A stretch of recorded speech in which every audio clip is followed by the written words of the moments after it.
Absolutely, Mr. N. Thank you. Thank you, team, for introducing yourselves. And for myself, I am Frank Robles. I am one of the college and career coaches here at Thomas Kelly. A little bit about what we do with the counseling team, or along with the counseling team and the other college and career coaches and community organizations, as well as senior seminar. Right. Our job is to ensure that your students get to where they want to be after high school, whether that is college, trade school, military, the workforce, whatever the case may be. That is our job right now, is to ensure that they get there. And then as a reminder, I know some of you are parents of current seniors. Some of you may be parents of current juniors, sophomores, freshmen. If you made it and you're underclassmen, I'm very proud of you. Because the more knowledge you know about FAFSA, the more information and the more ready, or the more prepared you'll be for senior year. So I'm going to do the latter half of this presentation, and Diana's going to do the first half. So without further ado, Diana. So we're going to go ahead and start off talking about financial aid, and you may come up with a lot of questions, especially when thinking about how financial aid plays into the college going process. We hope to answer all of these questions and more throughout this presentation, such as, can I afford college? How much will it cost? What is a FAFSA, this thing that we're always mentioning and talking about? When and how do I apply? And if you have any other additional questions, please feel free to ask in the Q&A, and we'll be sure to answer them throughout the presentation as they come in. Speaking of the Q&A, if I could just interrupt for 1 minute, some students are writing in regards to how to join the meeting. Right now, the best thing to do is just to view through the live stream. So I'm guessing or hoping that if you are posting this in the question section, that you saw that link, you saw that code for the link to ask questions, because you are watching the live stream. Also, Mr. Heredia reposted the link to the live stream in the question document, if that is helpful as well. Thank you, Ms. Wentz. No problem. You can go to the next slide, Frank. So when you're thinking about financial aid, you want to consider the different types of money that can be considered for financial aid purposes. So there's the borrowed, given, and earned money. Borrowed money would be considered in the form of loans, given would be grants, and earned could be in the form of work study. All of this is to make college affordable for you and your students. So it's not just, as Mr. Ann mentioned earlier, a student decision. We wanted to make sure that it's a family decision when thinking about where to go to college and how it's going to be affordable. So it's intended to make up the difference between what your family can afford to pay and what college actually costs. There are two different types of financial aid. There is gift aid, which comes in the form of grants and scholarships, and then there's also self-help aid, which comes in the forms of loans and work study.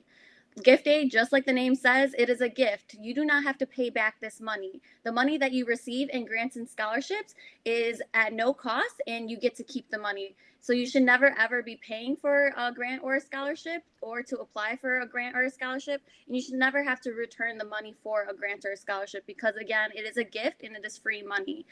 Just as if you wouldn't return a Christmas gift to, a friend or another family member, you wouldn't return the money from a grant or a scholarship. With self-help aid, it's a little bit different and requires a little bit more effort and responsibility. So self-help aid can come in the form of loans. So that's money that is borrowed and will have to eventually be paid back with interest. And then there's also work study. So work study is also going to be requiring a little bit more effort, in that it is a job and you have to earn the funds for that. And you also have to be eligible for work study as well. So it's important when your student is filling out the FAFSA or the alternative application that they say yes to being interested in work study. When we're considering the different ways of applying for financial aid, the first and foremost, most important ones are FAFSA and the Alternative Application for Illinois Financial Aid. There are also going to be additional forms that you may have to fill out, such as if you're applying for any additional scholarships, those are going to require additional essays or personal statements or recommendations. And then there's also going to be something called verification, which would come later within the financial aid process. What is FAFSA? So FAFSA stands for the Free Application for Federal Student Aid. I do not expect anyone to ever remember what FAFSA exactly stands for. However, I do expect everyone to remember that FAFSA is a free application. So that first word, free, is very important because I never want anyone to ever have to pay to fill out the FAFSA because, again, it is a free application. There are a lot of scams out there that try to get people to pay to complete FAFSA or to assist in completing FAFSA, and that should never happen because there are free services such as ISAC, and then also student or school counselors and college and career coaches who help fill out the FAFSA. And also, again, it is a free application, so you should never have to pay any money to fill out the FAFSA as well. It allows students to get access to Pell Grant and federal student loans. So when you're filling out the FAFSA, at the end, it's going to give you a report in which it would tell you how much you're eligible for from the Pell Grant, which is from the U.S. Department of Education, as well as how much you're eligible for in loans. All citizens and permanent residents are eligible to complete the FAFSA, and it's required by most colleges and universities to receive aid. So a lot of colleges will first want you to fill out the FAFSA before they consider you for any additional scholarships or grants that they're willing to give you. In addition, students must have a social security number to apply. And if you don't have one, don't worry, there's another application that's available for you. Speaking of social security numbers, I also want to emphasize the fact that parents are not required to have a social security number for students to fill out the FAFSA. The only one who's required to fill out the FAFSA with a social security number would be the student themselves. You can go. Perfect. So when you're thinking about, okay, why should I apply for the FAFSA? What's the point of it? I know it's this long application that requires a lot of details. What's the point? When you're thinking about what's the point of FAFSA, there's a lot of point. There's a big point. It's $11,685. So you can potentially receive the Pell Grant and the MAP Grant from filling out the FAFSA. The Pell Grant is from the U.S. Department of Education, so that's on the federal level, and then the MAP Grant is from the state of Illinois through the Illinois Student Assistance Commission, which is my agency. For the Pell Grant, you could be eligible up to $6,345 in free money because, again, it's a grant, it is gift aid. You do not have to give that back. And then from the MAP Grant, you can receive up to $5,340. So when you add both of those together, you can receive up to $11,685. To put that in perspective, a lot of students from Kelly end up applying to UIC. For UIC, their tuition and fees is about $15,000. So when you subtract $11,685 from $15,000, your student would only have to come up with a couple thousand more, and that's just go ahead and saying that they're not receiving any additional aid that they may be applying to for scholarships and other additional grants from the school. So it's very important to be filling out the FAFSA so that way you can see if you're potentially able to earn up to that $11,685. That's not saying everyone is going to receive the max amount of money of $11,685, but the only way to find out if you are eligible for that max amount is to fill out the FAFSA. So that's why we truly emphasize completing the FAFSA as soon as possible, starting October 1st. So it's already like a week after the beginning of the month to go and see if you may be eligible for that additional aid. When you also fill out the FAFSA, you see if you are eligible for subsidized and unsubsidized loans. The difference between the two is the fact that with subsidized loans and unsubsidized loans, the interest is paid by the government for subsidized loans only. So there's only two letters that differentiate between the two, and it's very important to know the difference. The way that I remember the difference between the two is that with unsubsidized, there's a you in it, and you talking to students, you, the students, will be responsible for paying that interest of that loan. For subsidized, the government pays that interest. But again, for unsubsidized, you, the student, are going to be responsible for paying the interest on that loan. For the subsidized, you must be eligible for it, and that's based off of the information you put into the FAFSA. And you can be eligible up to $3,500 in subsidized loans.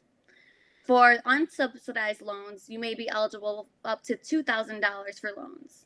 If you receive both of those, you don't necessarily have to take out the max amount of those loans, which would be $5,500. However, you can be eligible to take the max if you would like. And the interest rate for both of those is at 2.75%. So it's very important if you're considering taking out the unsubsidized loan to make sure you factor in that interest rate, because the amount of money that you take out is not going to be the amount that you're going to be paying after you graduate, since the interest will accrue. If you are not eligible for the FAFSA, so typically if you are an undocumented student or a transgender student, then there is this awesome opportunity in which you would fill out the alternative application. This alternative application is a free application as well, so you should never have to pay to fill out the alternative application, just like the FAFSA. Again, it is free, but it's important to consider to apply for this if you are an undocumented student and or a transgender student. And this application only awards the MAP grant, so that grant from the state of Illinois.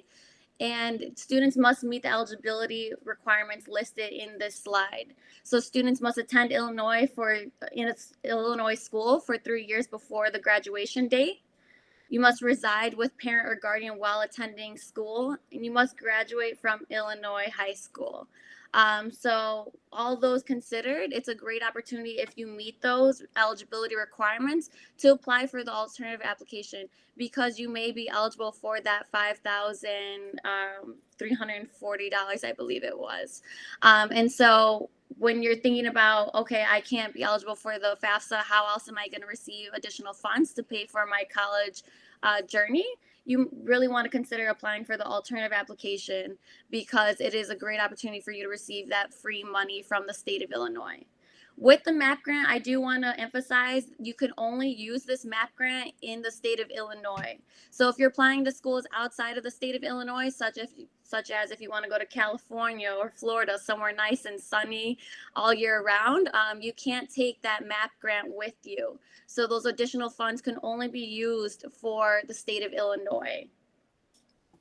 All right. Before I start, are there any questions in the Q&A?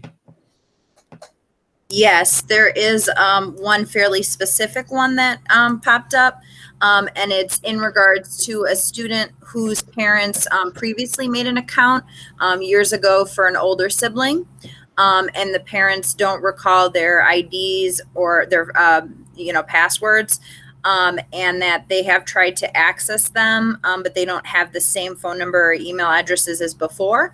And they've also tried to use the security questions to reset it, but they don't recall the answers for some of the security questions.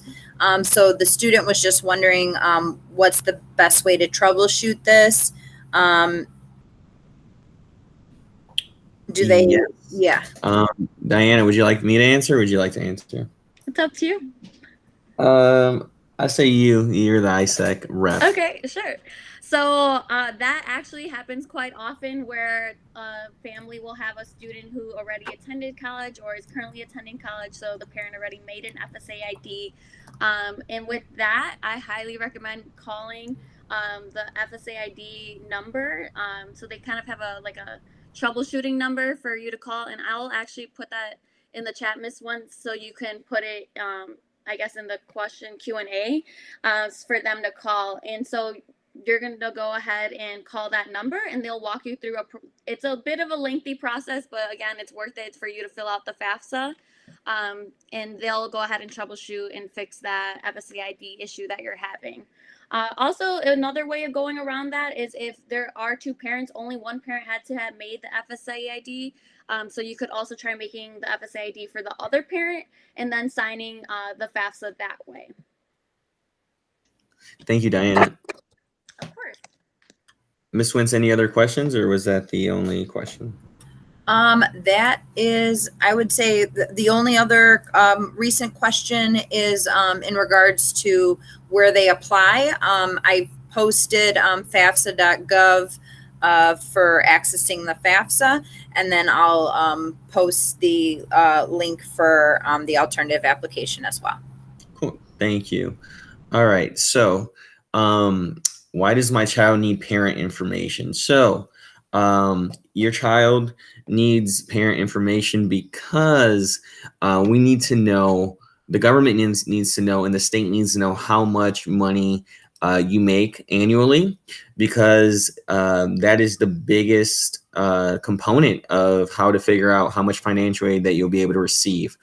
Now, financial aid purposes, there are only 3 types of parents. There's the biological parent, adoptive parent, and step parents if married to biological parent.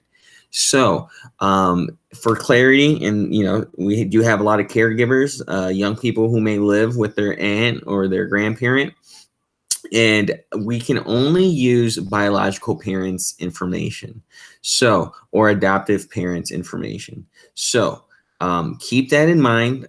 We do get that question often. So if that does pertain to you, we can have conversations around that, how to communicate with your biological parent if you don't live with them, or if you don't necessarily talk to them. That's a conversation that you could have with myself, your counselor, and anyone from the post-secondary team. No one else should provide information on the FAFSA or alternative app. So if you do live with, an uncle, we do not want uncle's information. We do not want any non-biological or adoptive or step parent information. Legal guardians are not considered parents for financial aid purposes. If parents are divorced, report information about the parent the student lived with most in the past 12 months. So what information do we need? We need, for FAFSA, we need your social security number.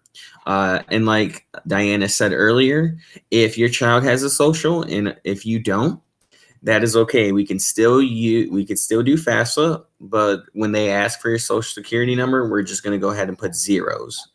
And then let's say that you are a permanent resident and you have an alien registration number. We are going to need that if a student is not a U.S. citizen. And then FAFSA only, or FSA ID.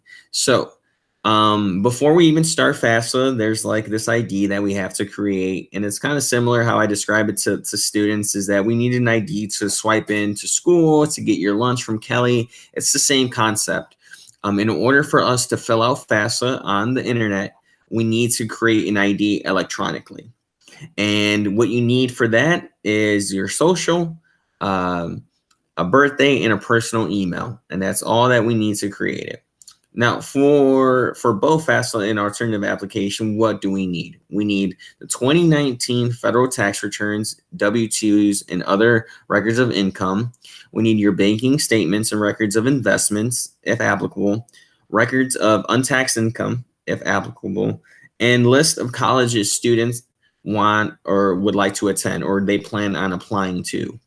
And we can put up to 10 colleges on the FAFSA. So if you are a young person who is high achieving and wants to apply to about 13 colleges or 14 colleges, remember we can only put 10, and then we have to submit it. And then at a later date, we subtract or we substitute 3 out for the 3 that we didn't put.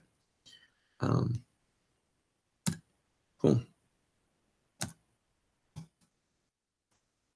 Let's see. So electronic signature. Let me make sure. Yeah, okay. So electronic signature. What do we need? For FAFSA, we need your FSA ID. Students and parents each must have their own FSA ID. And if a parent does not have a social, then we have to sign a signature page, and we would have to print it. Parent has to sign it, and we send it out via snail mail. And then your FSA ID is needed to renew FAFSA every year. So your ID is very important. It's something that I normally tell young people to take a picture of, to save it in their notes. We do know that Young people have cell phones, and they're less likely to lose their cell phone than an ID that they use once a year. And then for the alternative application, you'll need to create a PIN. Students and parents must have their own PIN. The PIN will be generated and sent via email by ISAC. A PIN is needed every time you renew the alternative app. To obtain a PIN, parents only need to provide an email.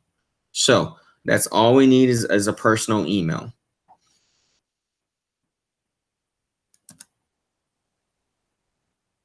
And like I said earlier, what do we need to create that ID? We need your legal name. So if you have two last names, but you only use one, make sure to put both last names. Or if you have a middle name that you don't normally use, but it's on your social security card, put it on there. We need your social security number. We need a personal email. And for young people, I always tell them, try to use or try to create, if you don't already have one, a professional email. We need your current address, a mobile phone number to receive a security code. And then you're going to need to do a username. It has to be unique. And then a password. And normally we tell students to use their CPS password because that's a password that they don't forget because they've been using it for so long. And for parents that do have a social, yes, you have to create the ID. And you're going to have to do the same exact thing that your student that did. So you're going to need to create a username and a password. There's going to be 4 security questions for both students and parents, and you get to select the question. Those questions are like, what was my first car, or what was the first color car I have? What is my mom's maiden name? Those are all kinds of security questions that you may be able to pick from. And then it says you would need, you're going to need this login every year. So for parents, I encourage you to save it, because if this is your oldest child who is first doing FAFSA and you have a few other children who plan on going to college, you're going to need this login for those children as well. Ms. Wentz, are there any questions? Yes, there are. Yeah, there are some. Yep. Ellie, go ahead. I'm answering one right now in writing, so if you want to, thank you. Okay. So the first question is regard to clearing out if you're applying to more than 10 schools. How long do you have to wait before clearing out your current FAFSA schools to enter a new list? It's not the FAFSA schools, right? It's the Common App, correct? So on the FAFSA, you do have to add colleges to your FAFSA, and you can put up to 10. Okay. And then, so therefore, if you did send it, I normally would wait until the colleges will let you know if they received it. They send so many emails. So if they don't have your FAFSA, they're going to send you emails that say, hey, we saw that you applied, but have you completed your FAFSA? And then once they stop sending that email, that's when I normally tell students to add more substitute. You substitute the college that says they received your FAFSA for a college that you have not added to FAFSA.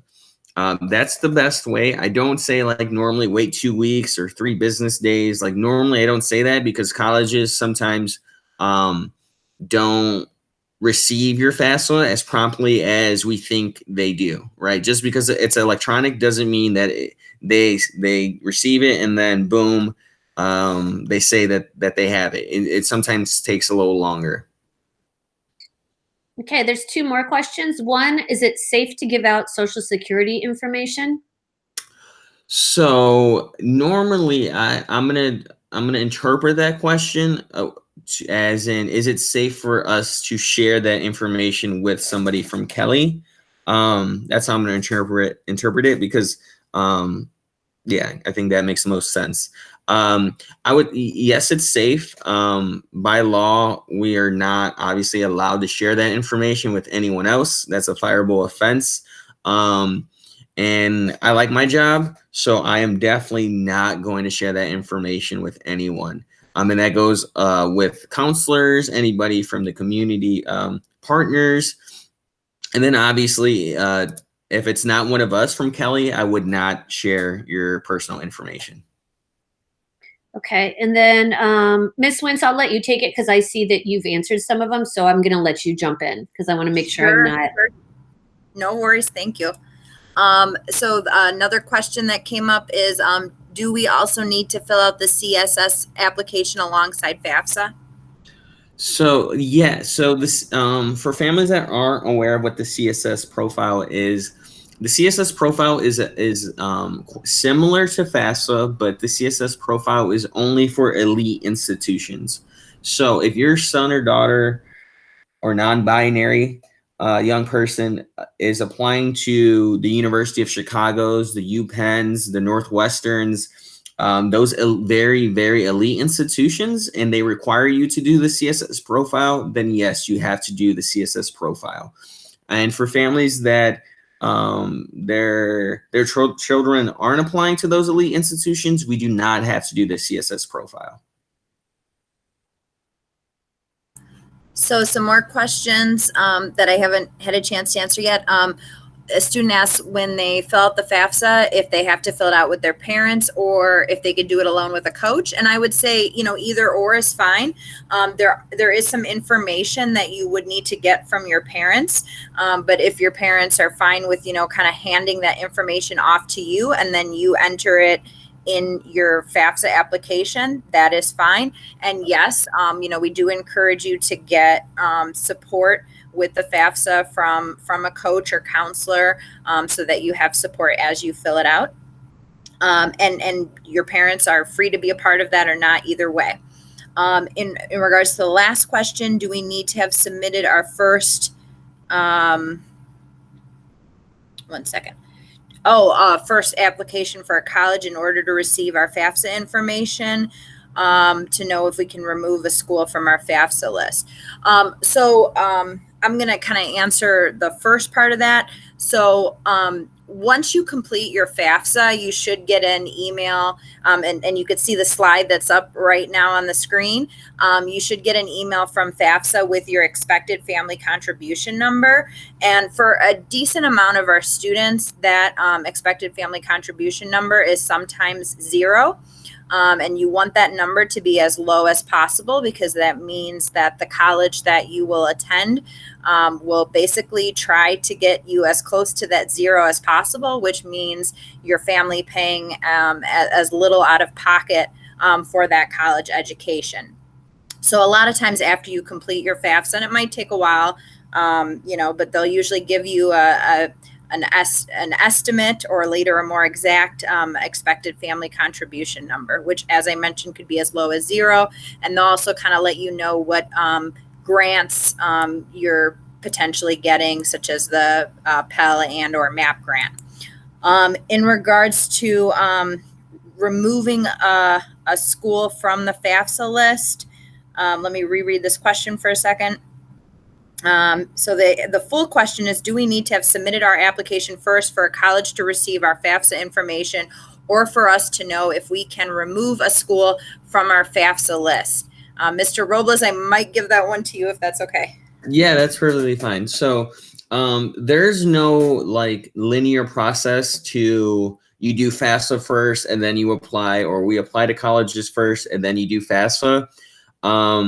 As long as we do FAFSA and that college is on the list, that college will receive your FAFSA. They may just receive your FAFSA and look and see that you haven't applied, and that's okay. Once you do apply, there's going to be like some kind of software or some system that says, oh, so-and-so applied, and they also sent their FAFSA. So there is no one that you should do first. You don't have to do FAFSA first, or you don't have to do your college application first. As long as we get them done and that college is on your FAFSA, then everything will be good. We have more questions coming in. What if a parent or parents don't file their taxes? Yes, so that's going to be very specific to the family. Do know that if your family does not file taxes, there is a certain threshold that the Illinois and federal government says that you should do your taxes. Now, depending on the situation, If you make less than that, then we're okay. If you make more than that, then that's a conversation that would probably benefit both of us, myself and your family, to have at a later date, not necessarily on a live stream. So if you do think that that's a conversation you would like to have with myself or with a counselor or with someone, don't be afraid to send me an email and we could set that up. And then two probably shorter questions. In regards to helping your parents make an FSA ID, I would recommend that you help your parents with that. And I would recommend that you store all your information together, both your information and your parents' information, because something to keep in mind is you're going to complete the FAFSA for every year that you go to college. And that's going to include grad school too. So make sure you're holding on to all your information to log in and both your and your parents' FSA ID information. In regards to the question of if you get the maximum FAFSA grant money and also scholarship money, then that is fantastic. Grant money is not going to prevent scholarship money, and scholarship money is not going to prevent grant money. The most the getting the max of both is wonderful, because that just means that's less money that you're going to have to pay for college. And if you're getting grant money and then scholarships from the college you're attending on top of that, and outside scholarship money, if you take the time to apply to some outside scholarships, you might even have some outside scholarship money where the funds go to you, and you could use that for books, supplies, other expenses. So I mean, that would be great to have everything paid for and then some. Yes, absolutely, Ms. Wins. Absolutely correct. Any other questions, or was that the last one? Some more questions just came in. Would Loyola or DePaul be considered as elite colleges? They would be considered, Mr. Robles, correct me if I'm wrong, but they would be considered selective, right? Not highly selective, but selective, right? Right. So if you're wondering if DePaul and Loyola, if you're thinking if they're elite for the CSS profile, you would not have to fill out the CSS profile for either of those schools or universities,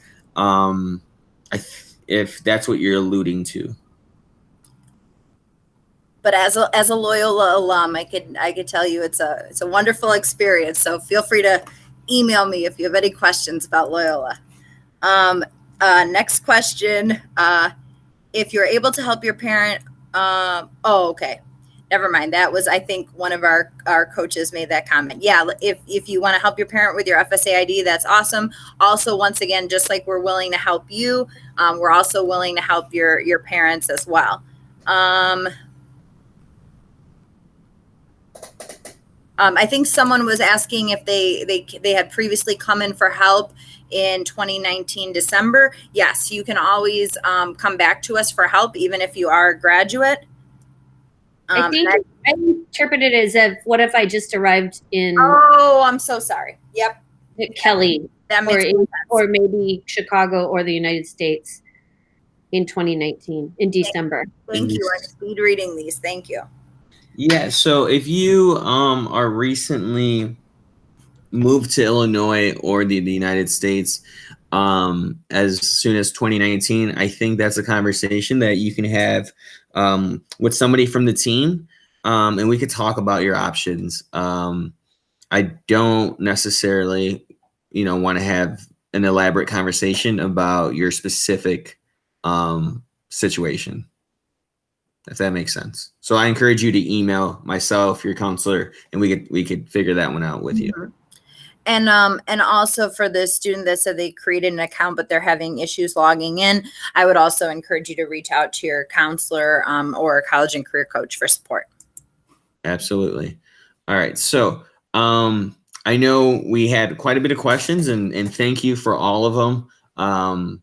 That just shows that, we're learning and we're growing. So to get back to the presentation, I just want to remind us where we were before we left off, in case anyone kind of was like, what happened, or where are we? We were discussing about what we needed to do FAFSA, to do the alternative application. And essentially, this part EFC is what happens after we complete the FAFSA or alternative application, okay? So expected family contribution, also known as EFC, basically what this means is that once you complete FAFSA, the federal government is going to say, okay, this is how much your family makes. This is how much we expect, not mandated, but expect them to contribute to your college. Okay. So, what that means in even, a more simpler version, if you complete FAFSA and it says your family is expected to pay $1,000, I'm not saying that you have the $1,000 to contribute to your child's college. We're not saying that. What we are saying is that the federal government believes that's how much you have. Now, if you don't have it, you don't have it, and we totally understand. Now, if your EFC is 1,000, but you have some money laying under your mattress or whatever the case may be, and you could help out a little more, then that's perfectly fine too. I just want to remind everyone this is expected. It's not necessarily mandatory. If you don't have it, you don't have it, or if you have it, great. So let's see.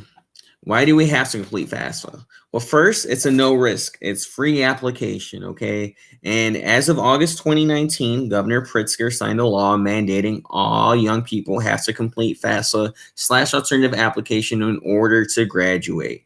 So yes, we are trying. Not only are we trying to help you get some money, but we're also trying to help you graduate. This requirement begins with the class of 2021. So if you're a senior, current senior, then yes, you have to do it. And from now on, if you're a sophomore listening in, if you're a junior listening in, in order for you to graduate, we have to do one of these two applications. And while we're on this subject, I want to remind everyone that FAFSA is only for young people who are going to college next year, okay? Or currently attending college and will be going to college the following year. So if you're a junior, sophomore, freshman, we do not have to do FAFSA. I'm gonna repeat that. If you're a freshman, sophomore, junior listening in, we do not have to do FAFSA. So let's see. Students who complete FAFSA are more likely to enroll into a post-secondary institution. So just by doing FAFSA, you are more likely to attend college. Most schools require you to fill out FAFSA, including UIC, city colleges, and many, many more. So the financial aid process, this is a beautiful little chart of explaining how this works. So we complete the FAFSA or alternative application. We review the data. And after we review it, there's a thing called verification process if selected. And all that means is that, yes, we have the money for you. The money will be sent to the college or university that you want to go to. But unfortunately, the federal government or the state or the university wants us to jump through another hoop, and we have to fill out a couple more documents. And normally when that happens, you have a whole team behind you. You have your counseling team, myself.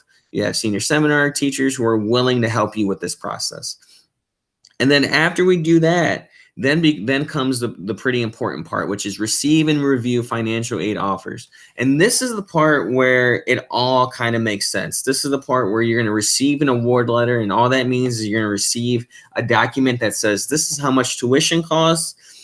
This is how much you're going to receive from the federal government and the state, and this is how much money you're going to receive from the institution. So all you would do is subtract the free money that you're going to receive from the cost of attendance, and then bam, there's going to be a dollar amount, a flat line amount that we have to cover. And sometimes it's negative, which means you get money back. Sometimes it's a perfect zero, which means we don't have to worry about anything.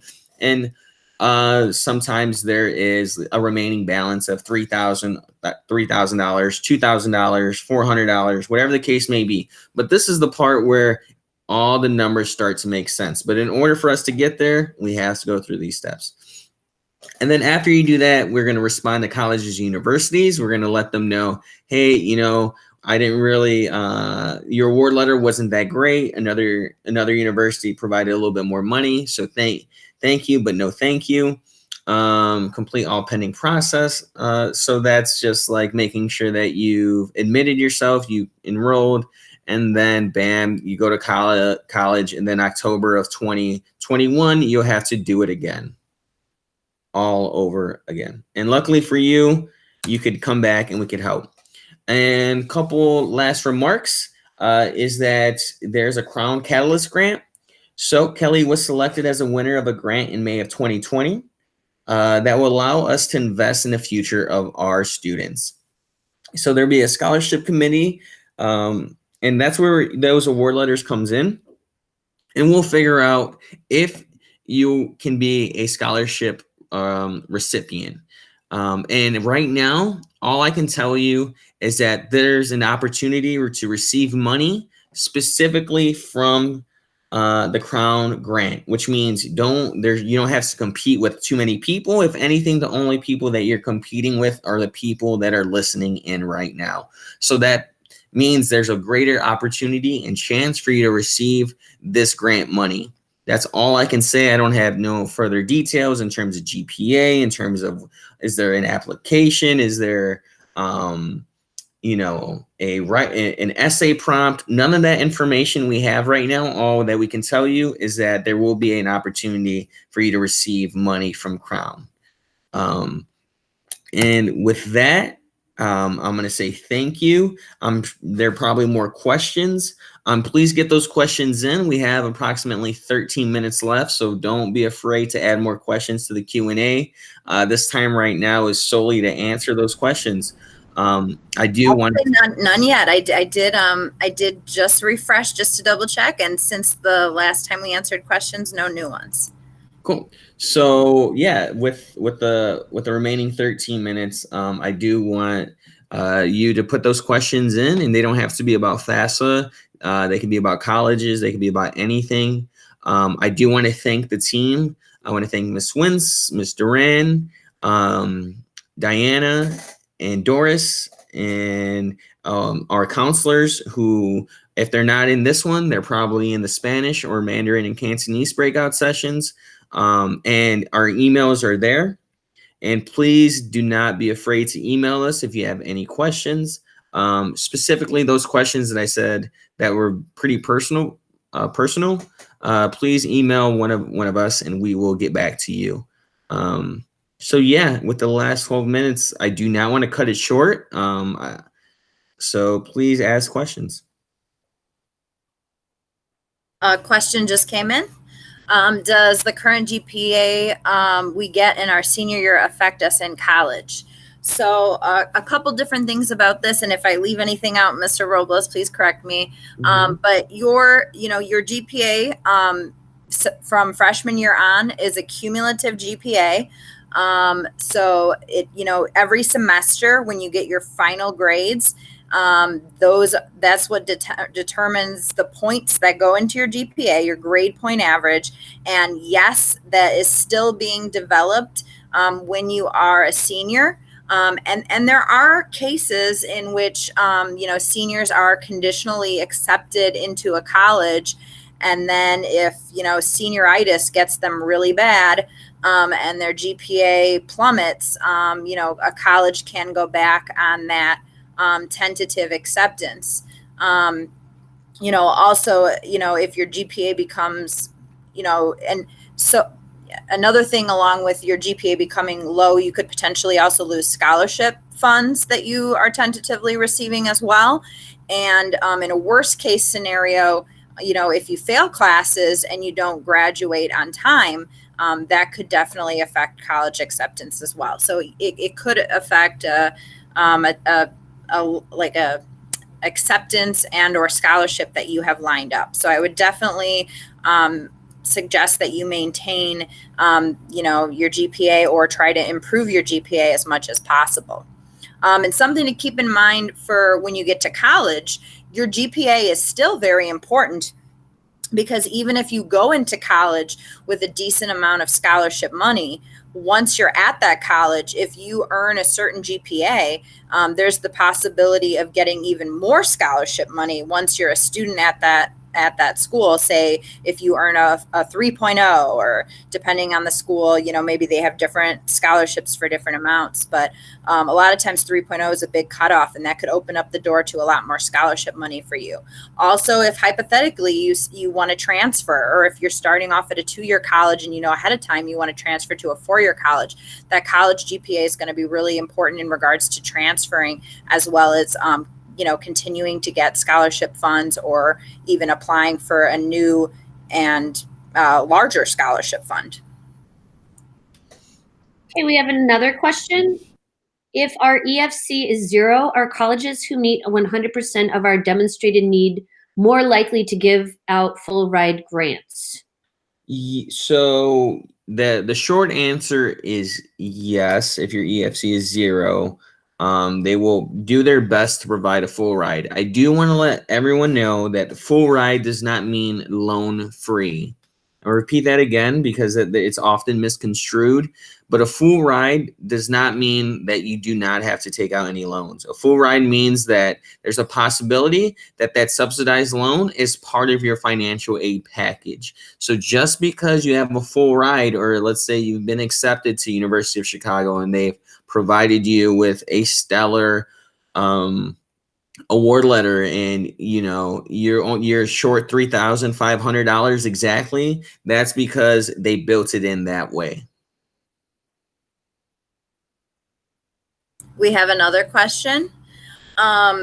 So in regards to applying to a college as undecided or not, I guess there's different things to factor into that, or different possible strategies. First of all, if you have a couple different majors that you're interested in, or especially, you know, maybe 2 that you might be between, I would try to pick a college that has that major or majors that you might be most interested in. And then no matter if you go in, you know, as a declared major or undecided, you could always start with those core classes first, and maybe also take, you know, simultaneously take you know, a couple electives that might match up with possible majors, or a couple classes in a specific major you're thinking about. And then one other side note is sometimes if it's a very selective school, and sometimes certain programs, just give an example of, say, engineering at University of Illinois Urbana-Champaign, the requirements to get in as an engineering major might be, they might have higher standards for that. So there are cases where sometimes students strategically apply as undecided. And maybe Mr. Robles, I'll let you talk about that more specifically. Yeah, no, you're getting right to the point. Basically, it's not necessarily, it's not going to affect you if you apply undecided. You know, specifically if you know for a fact that you're not sure what you want to do, it gives you a good opportunity to learn if you are admitted. And, you know, some young people know early on that they want to be a nurse, or they want to be an engineer, or even an educator, which is fine. I think it just depends on who you are. For the last question, in regards to the 10 colleges that you can put when you apply for FAFSA, you know, 10 is like the max when, you know, but you can obviously, you know, if you know there's only, you know, 5 that you're really interested in or something like that, you don't have to fill in the full 10. You know, if there's 10 you're possibly considering, it's great to have that FAFSA information go directly to those colleges. But if you don't have a full 10, that's okay. And in regards to struggling to find colleges with the major you're interested in, you know, once again, I would encourage you to reach out to your counselor or your college and career coach. And I will add that if you don't know what you want to be, you know, 4 years from now when you graduate, that's okay. You have some time. Most schools don't have you declare your major until junior year. So what they have you take like the general classes and the prerequisites, as were just discussed, and you don't have to decide. Or you might even change your major. A lot of people will change their major multiple times in school. Just don't stress yourself out over that. It's more important that you find a fit with a school that meets all your other factors that are important. Yep, absolutely. All right, so we have about 5 minutes left, and I do want to ensure that we utilize all the time allocated for you. So if there's any remaining questions, please put them in the chat. Because yeah, like I said, I want to make sure that we utilize every last minute that we have with you all. So in regards to starting at a 2-year college and then transferring to a 4-year college, if you have the 4-year college that you want to transfer to in mind, I would suggest, kind of trying to pre-check as you pick your classes each semester that you are in fact picking classes at your 2-year college that will transfer to your 4-year college. And if you don't know for sure what 4-year college you want to transfer to, I would still recommend checking in with your 2-year college advisor and, kind of strategically picking your gen eds, your general education classes or your core classes to knock those out of the way first. And those are usually the ones that are more likely to transfer. But I would, check that with your college advisor and if possible, even with an advisor at the college that you're potentially going to transfer to. Yep, absolutely. And I think we have time for one more question. If anyone would like to add one more.